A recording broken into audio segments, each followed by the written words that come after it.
études sont claires. Il n'y a pas de différence entre les gens qui font un jeûne intermittent puis les gens qui font tout simplement une diète restrictive au niveau des calories. Sur la quantité de poids perdu, mais aussi sur la vitesse du poids perdu. Si on suit le tableau qu'on normalement on devrait trouver.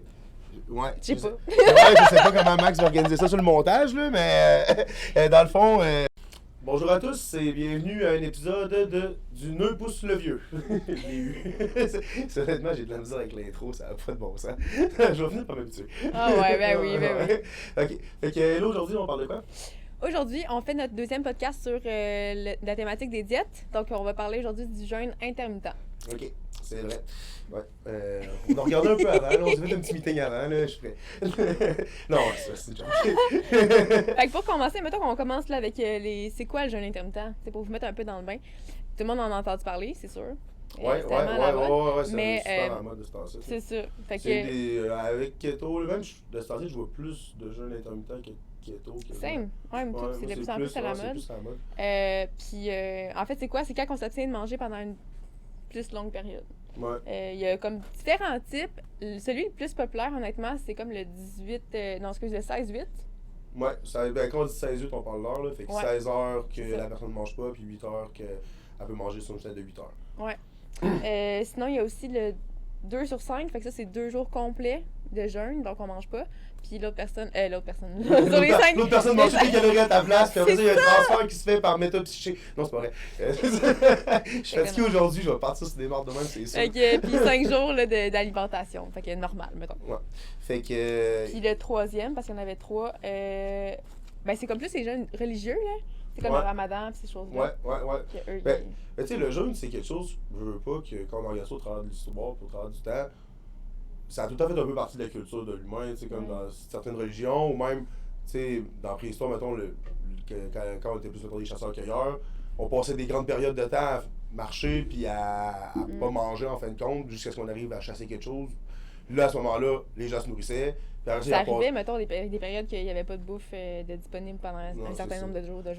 Puis, tu sais, je veux dire, même aujourd'hui encore, des fois, ça peut être quand même pratique pour les gens qui ont des horaires chargés, qui ont des horaires de bureau, où il y a beaucoup de meetings, des trucs comme ça, tu sais. Ouais, puis on va en reparler un petit peu plus loin. On va en parler un peu plus loin, mais tu sais, comme, c'est quand même présent dans la... Sans non plus qu'on sache le nommer comme jeûne intermittent. Mettons qu'il y a une personne X qui finit de souper à 8 heures, puis que le lendemain, ben cette personne-là ne déjeune pas habituellement. Ben, elle fait du jeûne intermittent, mais sans nécessairement savoir que c'est du jeûne intermittent, ben, elle mange pas pendant 16 heures. Parce que là, elle va remanger son premier repas, mettons, vers midi, puis son dernier, c'était à 8. Fait que ça fait comme 16 heures. Exactement, c'est ça. Fait que, tu sais, oui, il y a un nom, c'est fancy, là, l'espèce de jeûne intermittent, mais c'est comme commun depuis très longtemps. Parmi nous, depuis longtemps. C'est ça, exactement. Fait que là, dis-moi un petit peu, là, c'est quoi les bénéfices allégués? Les bénéfices allégués, ben, on vient d'en parler un petit peu. Déjà, les plages horaires, c'est quand même avantageux pour certaines personnes, on se le cachera pas. Ensuite, dans ce qui est véhiculé beaucoup dans les personnes les coachs qui parlent qui vendent le jeûne intermittent, qui utilisent ça comme technique, ça va être la baisse de l'insuline. C'est un point qui est souvent amené. Par contre, tu sais, l'insuline, c'est pas forcément mauvais non plus. C'est pas l'ennemi du corps. C'est pas l'ennemi du corps. Mais ça a une mauvaise presse à cause beaucoup des gens qui sont diabétiques. Et que, tu sais, quelqu'un qui est diabétique. Entre autres, c'est souvent, parce que moi je vois souvent ça, que c'est vendu pour aider à combattre le diabète de type 2, parce que bon, ça fait descendre ton insuline, ta résistance à l'insuline. Tu sais, en fait, compte, c'est les restrictions caloriques, puis le fait que tu peux pas manger pendant une grande période de temps, qui fait en sorte que, veux pas, tu vas limiter ton entrée de calories, donc indirectement ton entrée de sucre. En fait, tu sais, je te corrige un peu là-dessus, le fait que ce soit... C'est vanté, en fait, le jeûne intermittent pour diminuer la quantité d'insuline dans le sang. Mais c'est normal, parce que si tu manges pas, pendant le jeûne, pendant la période où tu manges pas, il n'y aura pas d'insuline de sécréter. Ouais, ben c'est ça. Mais, ça tu veux. Ouais. Vas-y, continue, je te coupais. Vas-y, continue, Par contre, le corps est comme naturellement une sensibilité à l'insuline plus élevée le matin. Parce qu'avec le cercle circadien. Fait que c'est comme un peu contradictoire de dire... Parce que les gens qui font souvent un 16-8, par exemple, ben, ils vont pas manger le matin, puis ils vont manger plus, ils vont garder leurs calories pour le soir, par exemple, justement de midi à 8. Sauf qu'en lien avec le cycle circadien, notre sensibilité à l'insuline est meilleure le matin, mais là, on va en faire sécréter full le soir. Ouais. Parce qu'on va manger le soir. Ouais, t'as raison. Ouais. Donc, maintenant qu'on a pris le contrôle. Yes, puis qu'on sait que l'insuline, c'est pas Voldemort, puis qu'Alex est allé prendre un grand café pour essayer de se réveiller. On va continuer. Ouais, c'est ça. J'ai une grosse fin de semaine. Pas que je suis sorti, mais j'ai une grosse fin de semaine. Le deuxième bénéfice allégué, c'est que de diminuer le cholestérol sanguin. Oui. Mais les études démontrent que oui, il y a une diminution du cholestérol sanguin, sauf qu'il n'y a pas de différence entre le jeûne intermittent, avec une restriction calorique, et une restriction calorique sans jeûne. Fait que juste que tu fais une diète, que tu manges moins de calories que tu dépenses. Ouais. Puis l'autre bénéfice allégué, que souvent il y a plein de monde qui... En fait, je pense que c'est un des plus communs avec la perte de poids. Là. La perte de poids, on va en parler plus tard. On va en parler plus tard. Là, mais le nettoyage de l'organisme, fait que ça permet de faire une détox. Ah, c'est ouais. Mais tu sais, les détox, tu sais, je veux dire... c'est quoi ça veut vraiment dire, détox, en vrai, là? Parce que, tu sais, c'est utilisé souvent... Ouais. Vaguement. Ouais. Puis, dans beaucoup de types de diètes différentes. Ils détoxent tout, on dirait, tu sais. C'est peut-être parce qu'en fait, ton corps se détoxe tout seul. Et oui! Le foie puis le rein, c'est ça sert à ça! Je pense que, tu sais, avant d'acheter des jus ou détox ou de faire une diète jeûne intermittent, demande à ton foie puis à ton rein s'ils vont bien. Ouais. Mais je pense que oui. Ils font tout seul la job. Ouais. Fait que, mais c'est sûr que de décharger ton foie puis tes reins en mangeant moins, puis en mangeant moins gras, ça peut aider. Ouais, puis moins d'alcool. Puis pas d'alcool, c'est ça exactement. Puis tu sais, je veux dire, ça va aider. En fait, c'est pas que ça peut aider, ça va aider. Mais c'est pas à cause du jeûne. Non, c'est ça. Non. C'est sûr que quand tu manges pas, tu peux pas boire d'alcool, tu peux pas. Ça devient facile de te détoxer. Mais c'est pas à cause du jeûne. C'est juste parce que tu manges pas. Fait que ton foie puis tes reins ont un break. Ouais, mais si tu recommences après... Mais c'est ça. Bref, ton corps, il fait tout seul, là, puis il y a pas... Exactement, c'est ça. Il y a aussi au niveau du sommeil. Tu en avais-tu déjà entendu parler, du bénéfice au niveau du sommeil? Non, j'avais jamais entendu cet argument-là. Ben, il y a des gens qui, en jeûnant, ben, ils sentent que leur sommeil est meilleur. Ah ouais? Mais c'est meilleur... C'est pas meilleur. Moi, j'avais entendu que c'était bon pour l'hormone de croissance. Ah, j'en ai pas entendu, moi. Moi, c'est ce que j'avais entendu. Okay. Mais continue. Mais ouais, ok. Ouais. Bref, le sommeil, il est censé être... Les gens qui disent qu'il est meilleur ou plus récupérateur, mais c'est lié en fait au fait que l'insuline, moins qu'il y a d'insuline dans le sang, plus que l'hormone du sommeil, donc la mélatonine, augmente. Fait que ça, c'est quand même intéressant pour des gens, par exemple... Des gens qui sont insomniaques ou... ouais, peut-être, ou qui ont de la difficulté à dormir le soir. Mais par exemple, encore là, il faut que ta fenêtre d'alimentation soit plus tôt. Il faut que tu jeûnes le soir. Faut pas que tu jeûnes le jour puis tu manges le soir. Non, c'est ça, parce que c'est en relation inverse avec l'insuline. Plus que ton insuline diminue dans le sang, plus que ta mélatonine va augmenter. Fait qu'il faut pas que tu manges le soir. Ouais, ça, parce que si tu manges de... Ouais, c'est ça, je comprends. C'est bien, hein? Ouais, c'est vraiment intéressant, ça. C'est vraiment intéressant. Ben, c'est sûr qu'il doit y avoir des bienfaits aussi à m'amener à choisir... Je veux dire, ça devrait pas être le main de ton alimentation de la plage horaire. C'est pas ça le plus important. Les recherches le montrent, surtout quand on parle en termes de perte de poids. Mais c'est sûr qu'il y a quand même un intérêt à manger aux bonnes heures. Puis je veux dire, si tu essaies de manger 2300 calories en un seul repas, ça devient compliqué à m'amener. Mais parlons-en de la perte de poids. Ouais, justement, on tourne autour un peu depuis tantôt. On va parler du sujet qui doit intéresser la plupart des gens, en fait, par rapport à cette diète-là. La fameuse perte de poids. Les études sont claires. Il n'y a pas de différence entre les gens qui font un jeûne intermittent puis les gens qui font tout simplement une diète restrictive au niveau des calories. Sur la quantité de poids perdu, mais aussi sur la vitesse du poids perdu. Si on suit le tableau qu'on normalement on devrait trouver. Ouais, je sais pas. Je sais pas comment Max va organiser ça sur le montage, là, mais dans le fond, c'est bizarre de parler d'un tableau qu'on voit pas en avant de nous autres, mais en tout cas, peu importe. On l'a en tête. Ouais, c'est ça. Comme vous pouvez voir sur le tableau ici, là, c'est sérieux. Mais comme si elle n'existait pas. C'est ça. Les courbes se suivent. Les courbes se suivent, sont identiques. Fait que c'est ça. Fait que les bénéfices allégués, souvent, comme on parlait justement du niveau du cholestérol puis de la perte de poids, ben c'est relié plus à la restriction énergétique, donc de manger moins qu'est-ce qu'on dépense, qui vont apporter des bénéfices. Puis tu sais, parce que c'est plus... Mais encore là, il faut faire attention parce qu'il y a des gens qui limiter la fenêtre d'alimentation, mettons, là, pas manger le matin, ben, il va faire en sorte qu'ils vont manger moins, oui, fait que là, il va avoir un déficit calorique. Mais pour d'autres personnes, le fait de pas manger le matin, ça va faire en sorte qu'ils vont avoir tellement faim rendu au moment où ils peuvent manger, qu'ils vont manger, pas savoir s'arrêter, puis finalement, ben, ils vont manger plus que ce qu'ils ont dépensé. Fait que ça peut créer une perte de poids. Notamment, on le voit chez plein de mes clients qui, par exemple, qui sont en surpoids, qui déjeunent pas depuis un méchant bout, fait qu'ils font du jeûne intermittent si on veut. Puis quand tu leur ajoutes un déjeuner, ben, il y a une perte de poids qui se passe.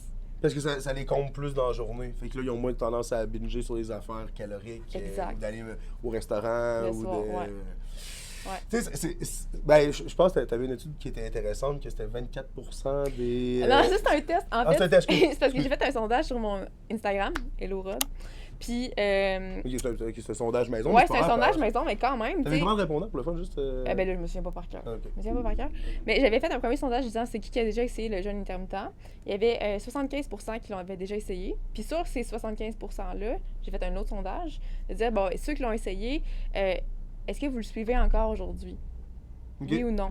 Puis il y avait 75% des personnes qui le faisaient plus, qui avaient arrêté de le faire. Puis juste 25% qui le faisaient encore. Fait que ça démontre à quel point c'est. Tu sais, faut que t'aimes ça, faut que t'adhères à le faire, puis tu sais, c'est pas soutenable à long terme. Moi, je connais des gens qui le font, puis il y en a un qui c'est vraiment un athlète vraiment de haut niveau pour le ça. Okay. Il fait du crossfit, puis il est en solid shape. Là. Mais tu sais, lui, il fait beaucoup de 16-24, me semble. De 16-8, je veux dire. Okay. Fait que ce qui est selon moi le plus soutenable de la gang, là. Surtout pour un athlète. Là. Oui, puis ça ressemble au mode de vie de plusieurs personnes aussi. Ben, c'est ça que j'allais dire, c'est que lui, ça fit vraiment son mode de vie. C'est ça exactement, avec lui pour son horaire, ça fonctionne super bien. Fait que, tu sais, ça peut marcher pour certaines personnes, ça peut moins marcher pour d'autres.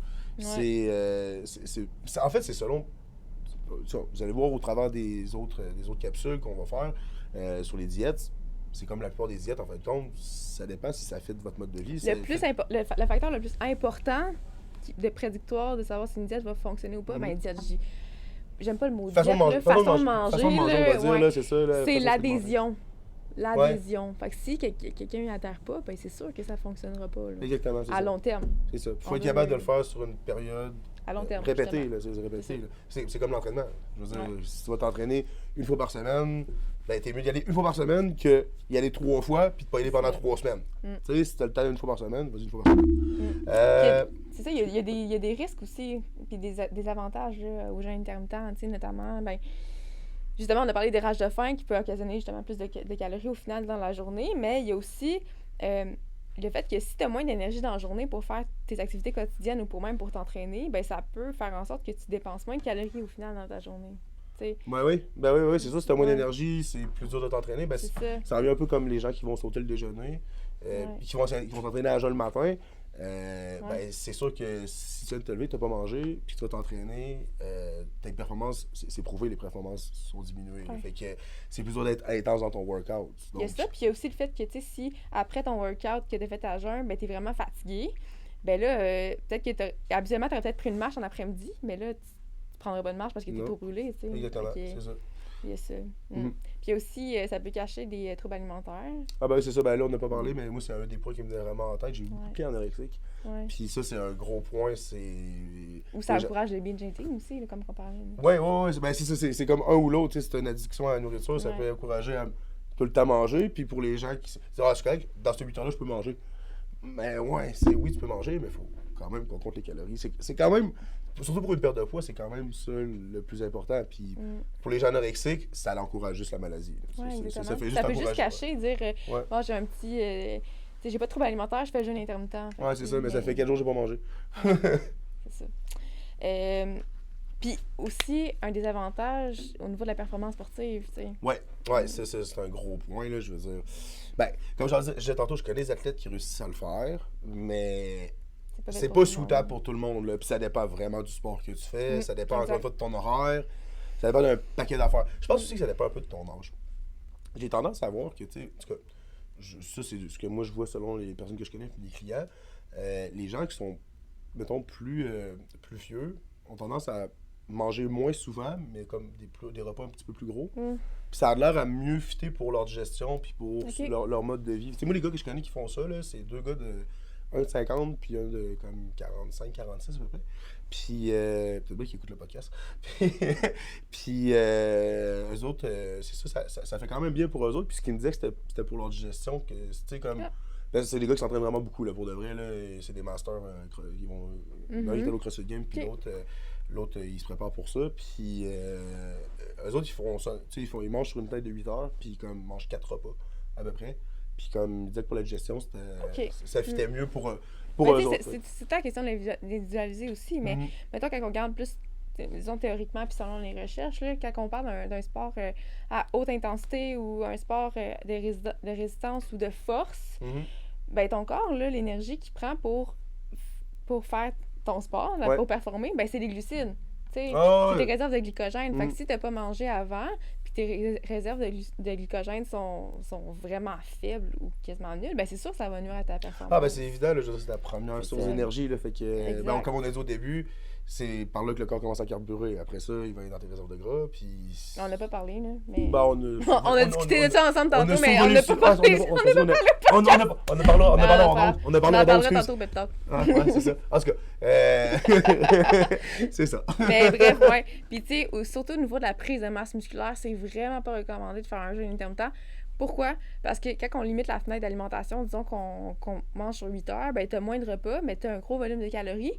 Puis ton corps, il absorbe... Oui, il va tout absorber les protéines de ton repas, oui, OK? Mais il va seulement avoir un 30 à 40 grammes de protéines qui vont être utilisées pour pour tes muscles. Donc, pour la réparation musculaire, pour la croissance musculaire, il va juste avoir un 30 grammes. Fait que si tu prends 30 repas, ben tu limites ta capacité... Tu prends 30 repas? 30 repas.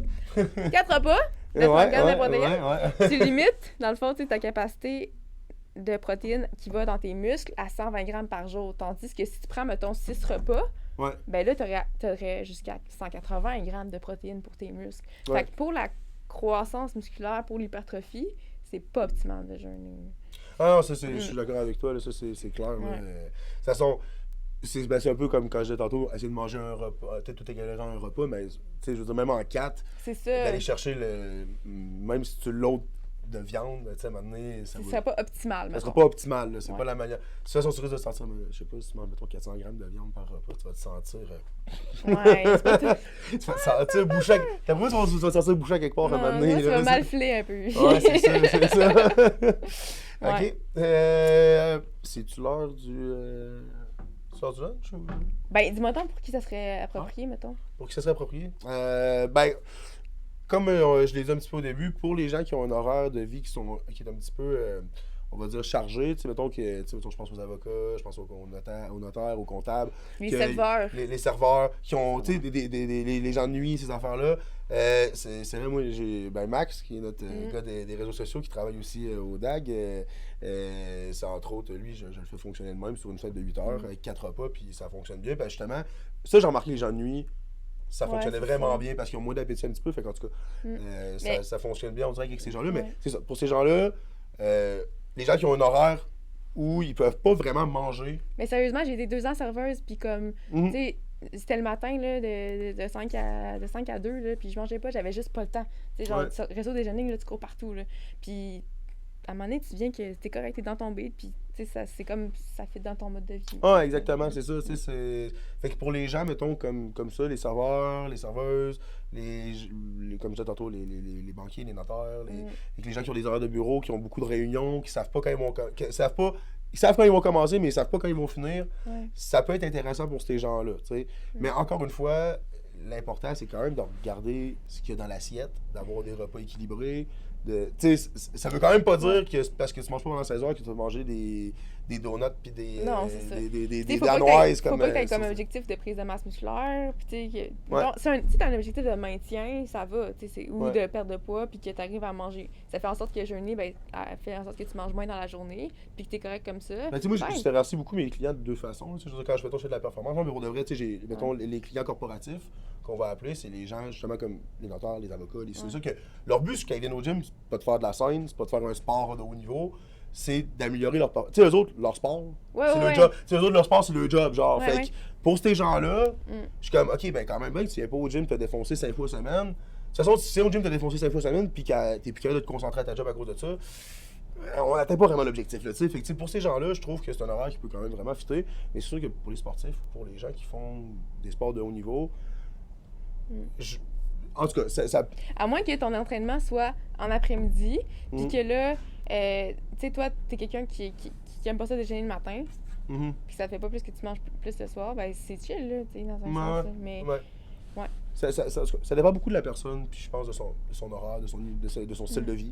Ça peut être bon pour certaines personnes. Là. Ouais. Ginette, là, ou ta mère, là. Ouais. Qui s'entraîne. Mais ma mère est comptable, tu sais, c'est ça, tu sais, justement. Mais tu sais, qui s'entraîne, puis qu'elle veut pas un objectif de masse musculaire, mais juste de maintien ou de perte de poids, puis qu'elle aime mieux s'entraîner le ventre vide. Ben, fine.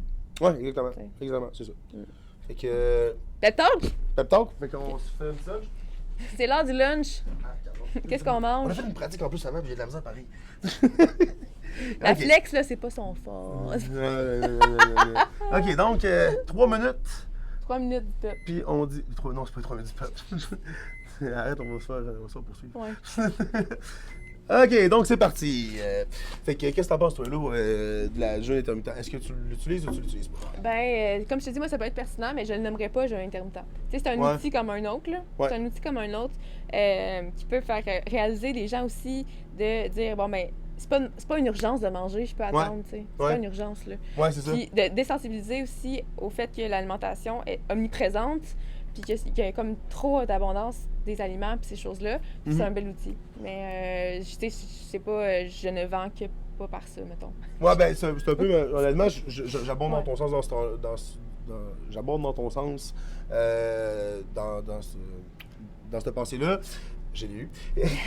De dire que, tu sais, moi non plus, j'utiliserais pas vraiment non plus exclusivement de un, puis de deux, c'est un outil comme un autre. Là. Fait que, tu sais, de le recommander, comme je disais, mettons, pour des clients corporatifs qui ont un horaire plus chargé de cas de même, ça peut se faire. Je dis pas que j'utilise juste ça non plus. Ça va vraiment dépendre de la personne, puis aussi de ses motivations. Là. Ouais. Fait que, on a quand même fait le tour du sujet beaucoup. Fait que... Mais ça peut être trade, c'est ça l'affaire. C'est que, c'est un outil, c'est un bon outil, mais ça peut être trade du sens que, comme je disais, des patients obèses qui ont de la difficulté de perdre du poids, ben des fois, justement, ça peut aider de mettre un repas le matin. Puis ça, c'est intéressant. Il y a une étude qui disait que sur le même nombre de calories, une personne qui va prendre, mettons, qui va manger ses calories un petit peu plus tôt dans le jour versus la même personne qui a le même nombre de calories mais qui va manger plus tard, il va perdre un petit peu plus de poids quand il mange plus tôt. Parce que c'est en lien un peu avec le circadien, un petit peu aussi. Fait que, ouais, c'est quand même intéressant de penser à ça. Puis de dire tout, peut-être que, tu sais, tantôt on disait de manger proche du moment où on est plus actif, peut-être qu'on va avoir plus d'énergie pour bouger plus, donc on va peut-être brûler plus de calories de même.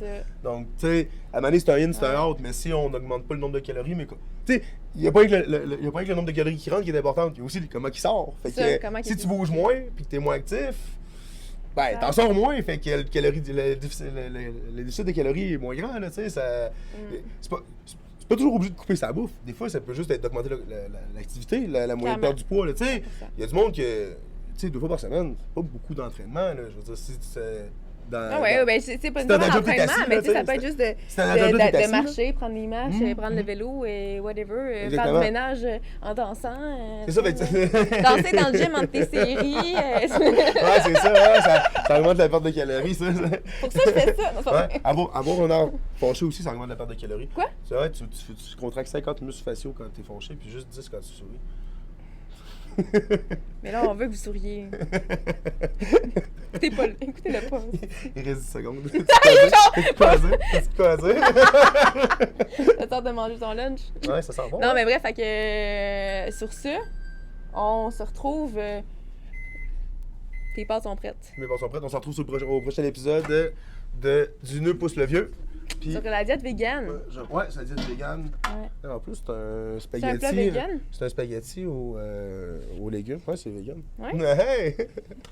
Donc. Ben là-dessus, ça, fait que suivez-nous sur les réseaux sociaux Instagram, Facebook, TikTok pour Bioptimal. Exactement. Puis, pas TikTok.